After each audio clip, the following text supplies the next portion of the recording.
I'm trying to beat Baldur's Gate 3's hardest difficulty without picking up or using a single item. That means no armor, weapons, potions, scrolls, coins, or anything you have to pick up to use. The only exceptions are the mysterious artifact and camp clothes, so I don't get demonetized. Well, when I get monetized. If for whatever reason I pick up an item willingly, then my next challenge in Baldur's Gate 3 has to be me solo. Hope you enjoy Baldur's Gate 3 Tactician Itemless. I named my character Itemless and made him a half-orc monk for that extra damage on critical hits and a free death ward once per long rest. Nice. I started the game, dropped all my items, grabbed Us, and beat some imps to death with my fist and Us's claws. Then we ran into our first problem. Shadowheart is trapped in a lifted pond, but that requires an Eldritch Rune, so I cannot free her. Bye, Shadowheart. I saved scum the Nautiloid fight about 1,000,000 times till I killed Commander Zalk and the Mind Flayer, and the Nautiloid crashing got our party to level 2. I recruited Shadowheart and Gale, killed a Mind Flayer, but our first challenge was the 3 Intellect Devourers in the wreck of the Nautiloid. Because I have no items, that means my AC is pathetic, but it is so much worse for my companions who do not have armor defense. This is not okay. And we barely survived that fight. I grabbed Astarion and had him put a level in Druid as he would need it later. It was at this point that I realized just how hard this challenge would be. No items means no quest items, which means I can't help Karlach with her quest or partake in any other quest that requires an item to be picked up. But this also means no camp supplies, which means I can never full long rest. No Revivify scrolls means if a companion dies, I can't revive them. And no gold means I can't respec, get a hireling, or bring back a character with withers. So this itemless challenge is also a deathless and restless challenge, which makes it so much harder. I can use spells as long as it's not from an item. So Astarion was basically useless, for now. I headed over and I freed Lae'zel from her 2 tiefling captors and headed over to the ruins, killing the bandits outside. But this next fight would be super hard. But by simply having one character out of combat open the door, a character cast Firebolt, and then closing the door. Because they couldn't get in or destroy the door, we eventually eliminated all of them before we arrived at a much more powerful enemy. This door. I cannot open it without picking up an item, the key. And I need the 80 XP I can get from going in there. I would somehow need to find an item on the ground to get the door open. I broke open a chest in the crypt, and inside was a single smoke powder bomb. I had the idea to drag the bomb from the crypt over and over again to the door, which is okay because I never picked it up. This will be important in Act 2. A firebolt at the bomb destroyed the door, and this fight was incredibly easy given the only melee damage I could deal was twice as effective. After finding withers, we reached level 3. I chose Open Hand Monk for itemless, obviously. I gave Gale the Knock spell, and gave Shadowheart Prayer of Healing, a major part of the run. Because partial resting only restores up to half max health in spell slots, and Shadowheart cannot ever become a life cleric, I desperately needed to conserve any spell slots as possible. Prayer of Healing is actually helpful here, as it restores a large amount of health provided it's outside of combat. I tried not to trigger the Grow fight, but Shadowheart and Gale got spotted, which forced a fight. After the battle was over, we proceeded into the Grove. But there are other problems with no items. This means I can't trade with vendors or complete any quest that gives my characters a reward. None of my 4 party members can use any items, which means I need to complete a large number of quests that don't involve items. Because I needed as much XP as possible, I went around slaughtering goblins, ogres, and eventually I headed toward the swamp to complete the Kaga quest. That's when I found the best strat in the game so far. Being a Pact of the Chain Warlock, because Pact of the Blade is useless, Will can summon an imp that can turn invisible. Attacking hostile enemies while invisible surprises all of them, giving us an extra round to attack or deal damage. So I waited until the Mephits weren't looking, then had the imp attack invisibly, so the rest of the party could sneak up and eliminate the Mephits one by one. The wood roads were much harder, except they kept entangling and setting themselves on fire. I read Kaga's note without picking it up, and went off to confront her. I headed to camp, and then I ran into my first problem. And this is actually the reason why I picked the Dark Urge origin. If you don't, you're forced into getting an item in Act 3. But since the rules state any item I have to pick up willingly or trigger willingly counts as an item, I can interact with Scalaritas Fell and get the Deathbringer's Legacy. Unfortunately, it's an item, so I can't use it. I immediately throw it away. I elected purposefully not to try to convince Kaga, so I could still get the XP from killing her. The first time went about as well as expected, but the second time I killed her and the Shadow Druids much easier.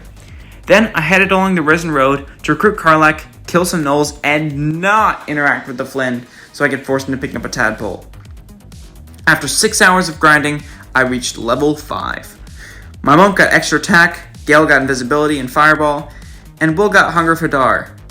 Note that I'm not actually showing the level up screens, because if you don't have any armor on, the level up screen just shows you in your underwear, and I don't want to risk being demonetized. The most important spell of Act 1 was easily Hunger of Hadar for me. Deals damage at the start and end of an enemy's turn, blinds them, and makes their speed decrease.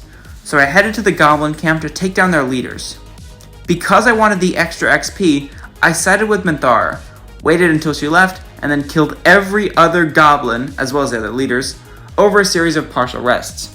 The first rest, however, automatically restored all spell slots and abilities, as well as health, because the Dream Guardian showed up.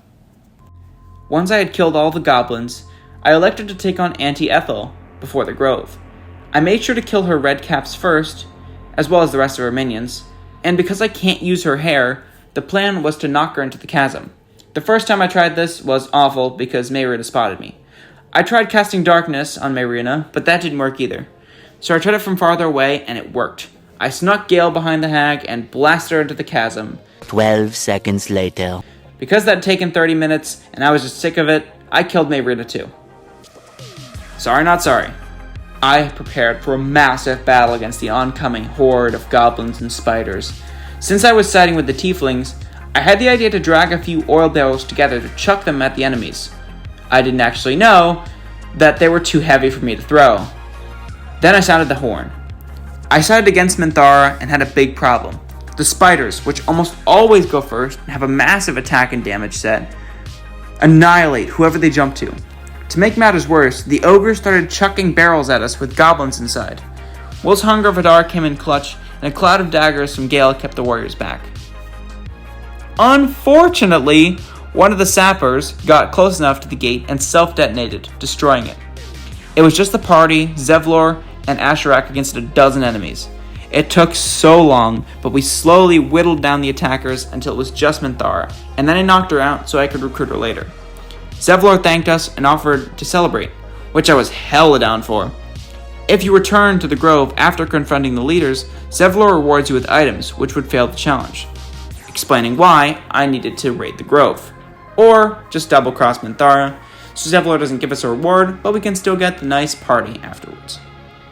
After some hard partying, Halsin joined our camp, and we take on the Zendrum thieves and the Flaming Fists. Hunger of Hadar, followed by a Crown of Madness, and they just slowly died to it. I killed Councillor Floric for the 150 XP, and a smoke powder explosion after gathering all the Zents up with Meow took out the first group. After eliminating the second group, I entered the Underdark. I really didn't want to enter the Underdark through the Goblin camp as it triggers Raphael, and I needed the cutscene to not trigger. A knock spell on the lift allowed me to enter the Underdark, where I battled 2 Minotaurs before entering the Myconid colony. I grabbed Sovereign Glut and reanimated a Minotaur. I proceeded to use surprise strats with the Imp to quickly take out all the Hook Horrors and their Drop Master. Eventually, my next target was Boulette.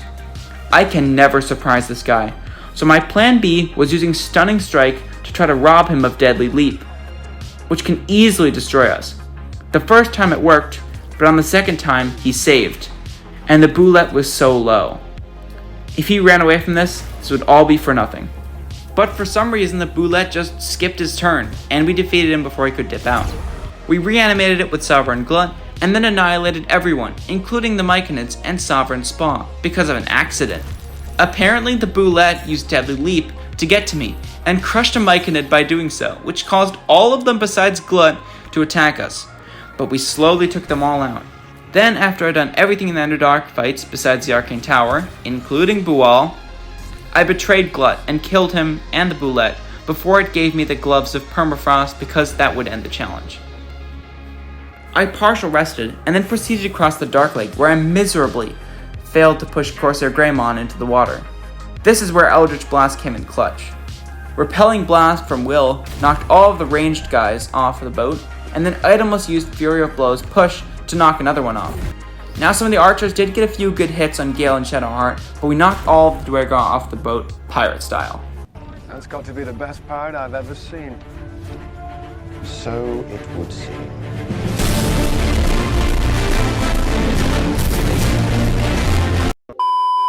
After arriving at Grymforge, I started by taking out all the Dwargar. I know I couldn't beat Nere and his goons alone, so I elected to side with Elder Brithvar and the other rebels, before trying to take out every Dwargar possible, excluding the ones in the main room. And I was faced with yet another obstacle, the cave-in. Without the rune powder or smoke powder bombs, I could not blast it open. I tried everything. But then I realized there are 2 smoke powder satchels not far in a secret room that I do have access to. But I couldn't pick it up, so I was forced to drag it slowly across the ground. You might say, legendary, but that's an item! You see, so long as it never enters my inventory, that's not an item, and I don't fail the challenge. There's a reason for this in Act 2, which you'll see in that video. If you guys like the video, that is. This took 30 minutes, but finally we blew up the rebel with Firebolt and freed True Soul Nere, which got us to level 6. I positioned everyone but Itemless on high ground, a decision I would later come to regret. I needed the slaves alive, and if I didn't destroy the Scrying Eye, I wouldn't do the fight alone. But Brithvar and the rebels are going to do most of the work for me. There was a slight problem. If Brithvar dies and the rebels win, a rebel named Kirgrath will show up and give us our reward.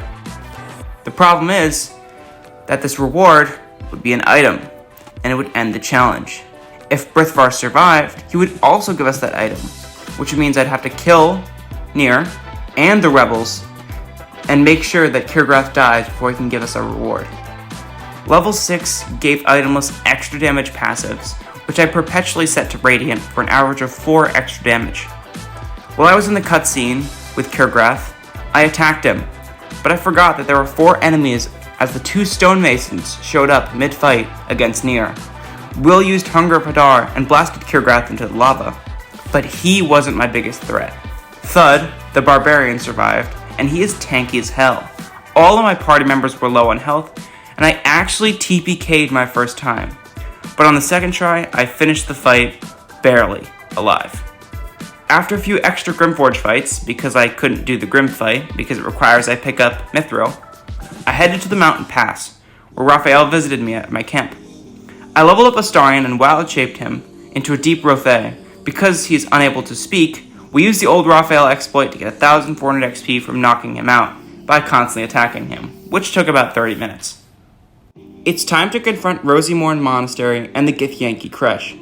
I elected to avoid the Death Shepherd fight and went to take on the Gormishkas. I used Hunger of Hadar to start the fight, but one thing I didn't consider was that Hunger of Hadar extends and affects enemies above it and below it.